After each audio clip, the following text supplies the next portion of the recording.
Good evening everyone. তো আজকে আমি ব্লগ করছি বিকেলবেলা, মানে দেখে তো বুঝতেই পারছো যেটা রাত্রিবেলা ব্লগটা শুরু করছি। এখন জানো ঘড়িতে কটা বাজে? 8:15।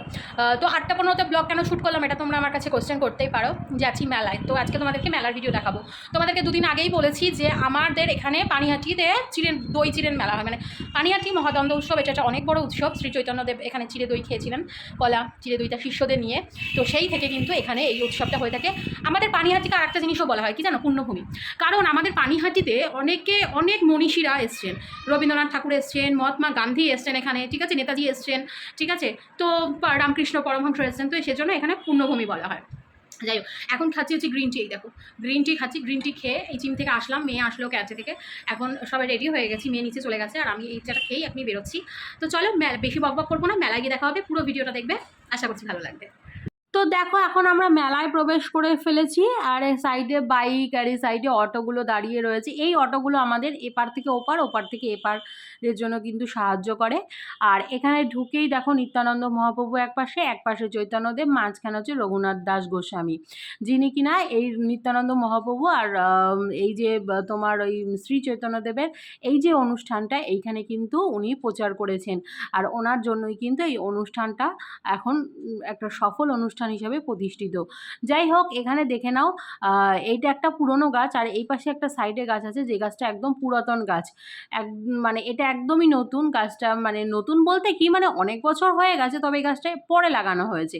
আর এখানে লাইট দিয়ে সুসজ্জিত করা রয়েছে যে গাছের তলায়, সেটা হচ্ছে মহাপ্রভু কিভাবে তার ভক্তবৃন্দের সঙ্গে খাওয়ানো হচ্ছিল, যেটা এইখানে পোস্টারে রয়েছে, সেটা কিন্তু তোমরা ওখানেই দেখতে পাচ্ছ। আর এই হচ্ছে সেই গাছ যেটা কিনা বহু পুরনো, যেখানে বসেই কিন্তু ভগবান শ্রী চৈতন্যদেব তার ভক্তবৃন্দেরকে প্রসাদ গ্রহণ করিয়েছিলেন। আর এর পিছনে কিন্তু একটা অনেক বড় কাহিনী আছে, তোমাদের অন্য একদিন বলবো। আর তার সাইডেই দেখো, এখান থেকে তোমরা দেখতে পুরো জায়গাটা কিন্তু বাঁধানো খুব সুন্দরভাবে। আর এই সাইডেই রয়েছে পানিহাটি জলপ্রকল্প, যেখান থেকে আমাদের জল আসে, মানে এখান থেকে ফিল্টারিং হয় নানান প্রসেসের মাধ্যমে, তারপরে এই জলটা আমরা টাইম কলের সাহায্যে পাই। আমরা নানান ধরনের ঘরের কাজ করি। এগুলো মেয়েকে দেখাচ্ছিলাম একটু ঘুরিয়ে ঘুরিয়ে, কারণ এগুলোও তো ওদের জানা দরকার। তারপরে মেয়ের বাবা বলছিল, জানিস তোর মা আর আমি এসে আগে এখানে বসে থাকতাম, মানে বিয়ের আগে বলো বা বিয়ের কিছুদিন পরেও, মানে অনেকবার এসছি, যখন মেয়ের যখনও হয়নি তখনও এসছি। তো যাই হোক, এখানে কিন্তু এরপর এর সঙ্গে লাগোয়া যে ঘাটটা, এটা হচ্ছে মৎস্যতলা ঘাট। আর এই দেখো আমাদের ফেরি ঘাট। হ্যাঁ, আর ওপারেও কিন্তু সেম একটা জলপ্রকল্প আছে। এই মৎস্যতলা ঘাটে কিন্তু একটা গল্প আছে। এই ঘাটে যখন বান আসে, তখন কিন্তু এই ঘাট স্পর্শ করে না, একদম তল দিয়ে চলে যায়। তার জন্যও কিন্তু একটা গল্প আছে, সেটাও কিন্তু একদম মহাপ্রভুর সাথেই রিলেটেড। তো যাই হোক, এখানে এখন আমরা প্রণাম করে বেরিয়ে যাচ্ছি। তো পাশেই দেখে নাও মেন মন্দির, যে মন্দিরে সারা বছর মহাপ্রভু থাকেন আর পুজো করা হয়, ঠিক আছে। এই দেখো ভেতরে কিন্তু রয়েছে তোমার রাধা কৃষ্ণের মূর্তি রয়েছে, গোপাল রয়েছে, জগন্নাথ দেব রয়েছে, অনেক ঠাকুরের কিন্তু মূর্তি রয়েছে। তো যাই হোক, এখন আমরা মেলায় ঢুকে যাচ্ছি ঠাকুরকে প্রণাম করে। তো এখানে কিছু কিছু দোকান আছে, যে দোকানগুলো স্থায়ী, তবে সেগুলো পার্টিকুলার তোমাদেরকে আজকে আমি বলতে পারবো না। কোনো দিন যদি মানে ঘুরতে আসি, তো তখন তোমাদেরকে দেখাবো। আর কিছু কিছু দোকান হচ্ছে অস্থায়ী, যেগুলো অবশ্যই মেলা উপলক্ষে এখানে বসেছে, সেটা তোমরাও বুঝতে পারছো। যেমন এই যে এই সমস্ত দোকানগুলো, আরও কিছু কিছু দোকান রয়েছে, যেগুলো ম্যাক্সিমাম দোকানই মেলার উদ্দেশ্যেই বসেছে। ঠাকুরের জিনিস বেচছে এই দোকানটা, নানান ধরনের জিনিস। তবে আমার কেনার থেকে না দেখতে খুব ভালো লাগছিল, জানো তো, মানে ভীষণ ভালো লাগছিল দেখতে, যে নানান ধরনের জিনিস বসেছে এক জায়গাতে। আর এই হাড়ের দোকানটা দেখো, খুব ভিড়, মোটামুটি দোকানগুলোতে ভালো ভিড় ছিল। কালকে প্রথম দিন খুলেছে ঠিকই, কিন্তু মোটামুটি ভিড় কিন্তু খারাপ ছিল না। জায়গাটা একটু ছোট বলতে পারো, গঙ্গার পাড়টা না একটু ছোট জায়গা, মানে আমাদের এপার থেকে বা ওপরের থেকে গঙ্গার পাড়টা খুব ছোট জায়গা। হলেও কি হবে, আমার বেশ কিন্তু খুব ভালোই লাগছিল, মেয়েও খুব মজা পাচ্ছিল। এখানে চড়ার জিনিস এসছে, মেয়ে খুব চড়তে বায়না করছিল, কিন্তু আমি বললাম যে দেখ, প্রত্যেকবার যে সব জায়গায় সে চড়বি সেটা কেন, আবার তো কিছুদিন পরে কোনো একটা যখন মেলা আসবে, কারণ তোমরা জানো পানিহাটিতে একটা বিশাল বড় উৎসব হয় ডিসেম্বর মাসে। তো সেক্ষেত্রে তখন অনেক বড় বড় অনেক মানে অনেক বিশাল বিশাল বড় মাঠ নিয়ে বিশাল মেলা হয়, নানান ধরনের প্রোগ্রাম হয়, সব আর্টিস্টরা আসে প্রোগ্রাম করতে। তো সেখানে করবি।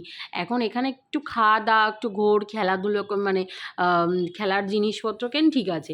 তো এই কথা বলতে বলতেই নানান ধরনের দেখো তোমাদেরকে আমি দোকানও দেখিয়ে দিলাম, প্লাস তোমরা দেখতে পাচ্ছ অনেক কিছু চড়ার জিনিসও এসছে, অনেক দোকান আছে যেগুলো এখনও ঠিকমতো সাজিয়েই উঠতে পারেনি।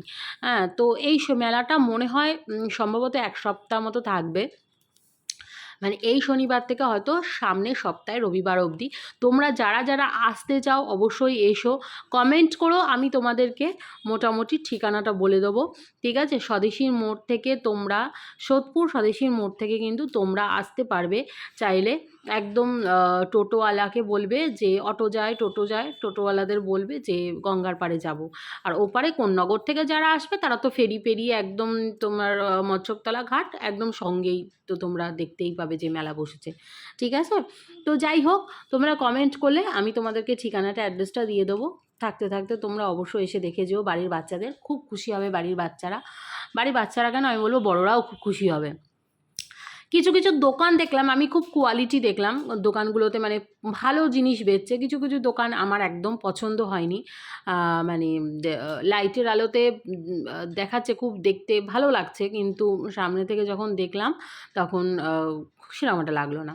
মেয়ে বেশি কিছু একটা কেনেনি, একটা ওই যে কি কিনেছে যেন, বাবলস একটা মেয়ে কিনেছে, আর কিছু তেমন কেনেনি। যাই হোক, বাবলস এসে বাবলস রাতেই নষ্ট হয়ে গেছে। আর এখানে জিলিপি কেনা হচ্ছে, মেলায় এসে জিলিপি কেনা হবে না সেটা তো আর নয়। আর এখানে জিলিপির দোকানে নানান ধরনের ভাজাভুজি পাওয়া যাচ্ছে, আমি শুধু বাদাম কিনেছি, ঠিক আছে। তো বর অনেকবার বলছিল কি খাবে, না কিচ্ছু খাবো না, কারণ এখন আমার বাইরের জিনিস খাওয়া বারণ, আর তাছাড়া আমার খেতেও এখন আর ভালো লাগে না। তো চলো এবার জলটা ফেলে দেবো কেন, বাবা একদিন চোখে গিয়েছিল, আমি আর একদিন কিনেছিল, তারপরে এই জলটা ফেলে দিয়ে আমি শ্যাম্পুর জল গুলো, তার জন্য অনেক ভালো, চোখে যাবে না, এই জল চোখে গেলে কি হয় জানো নেই। টাটা করে দাও, বলো টাটা, মেলা থেকে বাড়ি চলে যাচ্ছি এবার টাটা টাটা।